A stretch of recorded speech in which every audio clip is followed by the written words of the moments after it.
आज हम आंत्रकृमि, कृमि, पेट के कीड़े, कृमि पर्याक्रमण यानी इंटेस्टिनल वर्म्स यानी हेलमिंथेलियल इन्फेस्टेशंस के बारे में चर्चा करने वाले हैं।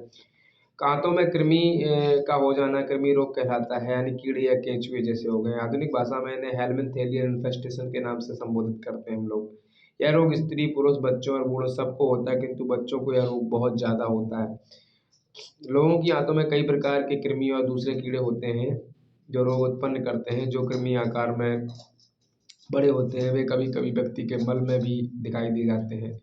जो कृमि कभी कभी व्यक्ति के मल में दिखाई दे सकते हैं, जैसे केंचुआ है, सूत्रकृमि है, थ्रेडवर्म्स कहते हैं इन्हें, और फीता कृमि है।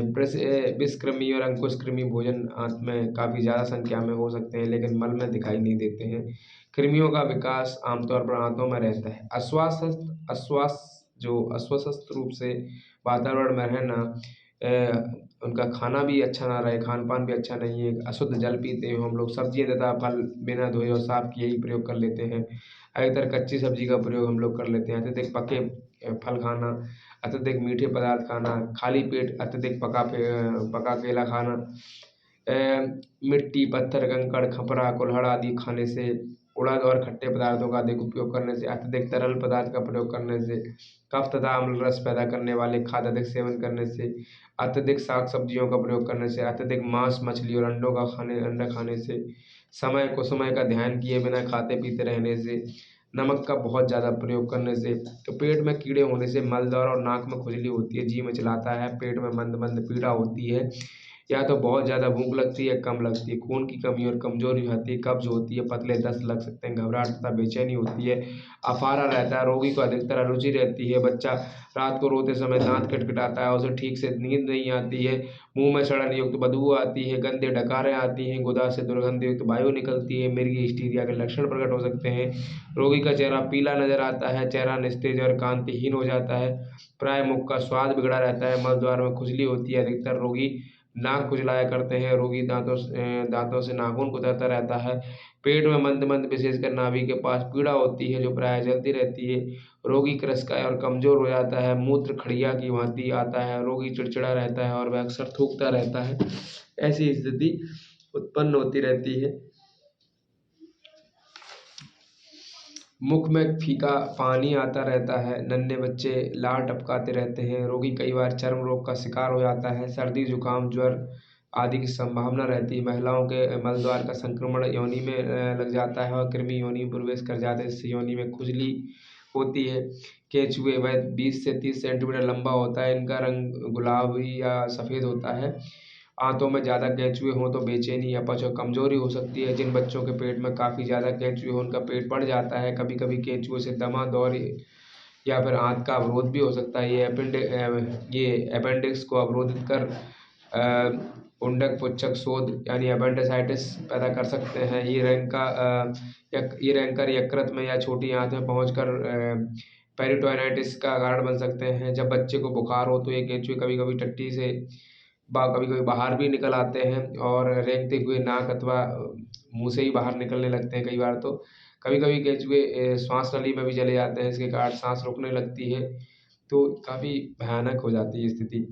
यह कृमि 1 सेंटीमीटर लंबे धागे की तरह, जो सूत्रकृमि के बारे में बताएं, सूत्रकृमि पिनवर्म्स या थ्रेडवर्म का है, तो 1 सेंटीमीटर लंबे धागे की तरह पतले पतले सफ़ेद रंग के होते हैं और ये कृमि गुदा के बाहरी हिस्से पर हजारों की संख्या में अंडे देते हैं। इनके कारण प्राय गुदा पर खुजली होती है, विशेषकर रात को सोते समय जब बच्चा हाथ से गुदला खुलाता है तो वे अंडे उनके नाखूनों से चिपक जाते हैं। इस प्रकार ये अंडे भोजन और दूसरी चीज़ों तक पहुंच जाते हैं।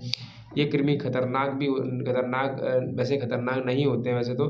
खुजली के कारण बच्चों की नींद जरूर खराब होती है, इनसे गुदा के आसपास छोटे अल्सर हो जाते हैं। कभी कभी इन सूची कृमि से पेरिटोनाइटिस की भी हो सकता है, औरतों में या जननंत्र में भी जा सकता है और अंडनाल में संक्रमण पैदा कर सकता है। अंकुश कृमि के बारे में बताएं तो यह 1 सेंटीमीटर लंबा और लाल रंग का होता है। अंकुश कृमि प्राय मल में नहीं देखे जा सकते हैं, इसके लिए टट्टी की जांच करनी पड़ेगी। ये सब चीज़ें मैंने आपको बताई हैं। अंकुश कृमि छूत बचपन में होने वाले खतरनाक छूत के रोगों से हो सकता है। जिन बच्चों का रंग पीला होता है या उसे मिट्टी खाने की आदत होती है, उसमें खून की कमी होती है, उसमें अंकुश कृमि हो सकते हैं। यदि संभव हो तो उसकी टट्टी का परीक्षण कराना चाहिए। जब यह कृमि फेफड़ों में पहुंच जाते हैं तो व्यक्ति को सूखी खांसी हो जाती है, कभी कभी खून वाली खांसी भी हो सकती है। कुछ दिनों बाद व्यक्ति को दस्त या पेट दर्द हो सकता है। ये कृमि भोजन आंत की दीवारों पर चिपक जाते हैं। ज़्यादा कृमि हो तो व्यक्ति को कमजोरी और खून की कमी हो सकती है। अंकुश कृमि नंगे पाँव और तलुओं से शरीर में घुसता है, इतना ध्यान रखें। अगर हम लोग नंगे पाँव रहते हैं तो फीता कृमि आंतों में कई मीटर की लंबाई तक बढ़ जाते हैं, लेकिन मल में दिखाई देने वाले इनके छोटे छोटे सफ़ेद रंग के टुकड़े केवल 1 सेंटीमीटर ही लंबे होते हैं। कई बार इसका एक टुकड़ा अपने आप रेंग कर बाहर आ जाता है और इसे अंदर पहने कपड़ों में देखा जा सकता है। सूअर या गाय के मांस को अच्छी तरह पकाकर नहीं खाया गया तो खाया नहीं जाए तो ये कृमि हो जाते हैं। जो लोग इस तरीके के करते हैं, जो इस तरीके के मांस वगैरह खाते हैं, उनके लिए ये वाली बात ध्यान रखनी चाहिए सूअर का मांस वगैरह में। जब फीता कृमि आंत में हो तो कभी कभी पेट में थोड़ा थोड़ा दर्द होता है, लेकिन इनसे कुछ दूसरी समस्या भी पैदा हो सकती हैं। सबसे बड़ा खतरा तब होता है जब लार्वा व्यक्ति के दिमाग में पहुंच जाए। ऐसी स्थिति में सिर दर्द, बेहोशी और मृत्यु भी हो सकती है। कीड़े होने पर ये वाली बात ध्यान रखें कि तीते, कसैले और कड़वे पदार्थ देने चाहिए उसे टाइम पर, ठीक है ना। आटे में नमक और सोडा मिलाकर उसकी रोटी पकाकर खानी चाहिए। पुदीना और अदरक की चटनी, जीरा मिलाकर खानी चाहिए। खीरा, ककड़ी आदि कच्चे फल, आलू, मांस, चीनी, मिठाई, खटाई, ये सब चीज़ें नहीं देनी चाहिए। खूब पके नारियल का दूध थोड़ा थोड़ा दें। सेंधा नमक के साथ 10-12 पत्ते कागजी नींबू में पीस कर देने चाहिए। लहसुन के क्वाथ का एनीमा देने से 10-15 ग्रेन फिटकरी को 1 औंस जल में मिलाकर पिचकारी देने से कृमि मर जाते हैं। ये सब कर सकते हैं हम लोग।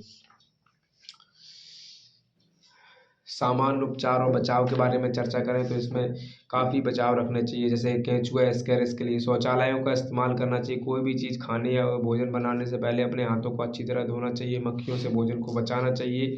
मेबेंडाजोल अमूमन आती है केंचुओं से छुटकारे के लिए, काफ़ी अच्छी रहती है। इसके लिए 100 मिलीग्राम की गोली इस्तेमाल करते हैं।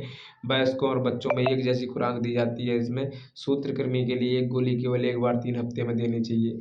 और सूत्रकृमि पिनवर्म्स के जिन बच्चों को सूत्रकृमि हो उसे रात के वक्त तंग कपड़े पहनाएं ताकि सोते समय वह गुदा को खुजला ना सके।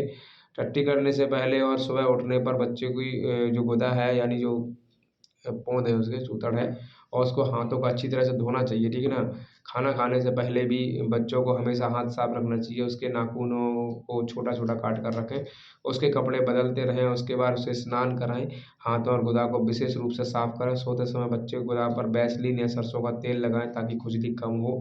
स्वच्छता के निर्देशों का पालन करने से बिना किसी दवा का इस्तेमाल किए ही कुछ हफ्तों में ये कृमियों से छुटकारा पाया सकता है। और एक भेबेंडाजोल करके, या फिर हम कहें कि अंकुश कृमिनाशक आयु पेटेंट दवाई होती है, वो दे दें। खून की कमी को पौष्टिक आहार और लोह तत्व की गोलियां खाकर पूरा किया सकता है। आयरन की शौचालय का इस्तेमाल करें। नंगे पाँव ना घूमें, इतना ध्यान रखें। पीला कृमि, जिस व्यक्ति को भी पीला कृमि हो उसे स्वच्छता के नियमों का कड़ाई से पालन करना चाहिए। इसके साथ ही जल्द से जल्द इलाज करवाना चाहिए। सही प्रकार के मांस को अच्छी तरीके से पकाकर या भूनकर खाना चाहिए। विशेषकर मैं बात कर रहा हूँ सूअर के मांस को, ठीक है ना। अच्छी तरह देख लें कि भुने हुए मांस का कोई भीतरी भाग कच्चा तो नहीं रह गया है, इतना ध्यान रखें। जहाँ तक संभव हो शक्कर यानी शुगर, उसके बने पदार्थ इस्तेमाल ना करें, इतना ध्यान रखना चाहिए हम लोगों को। इसके बाद हम लोग अगले वीडियो में जानेंगे जनरल ड्रॉपसी एनेसैरका के बारे में। सर्वांग शोथ कहते हैं इसे, समूचे शरीर में सूजन आ जाती है, उस बारे में चर्चा करेंगे।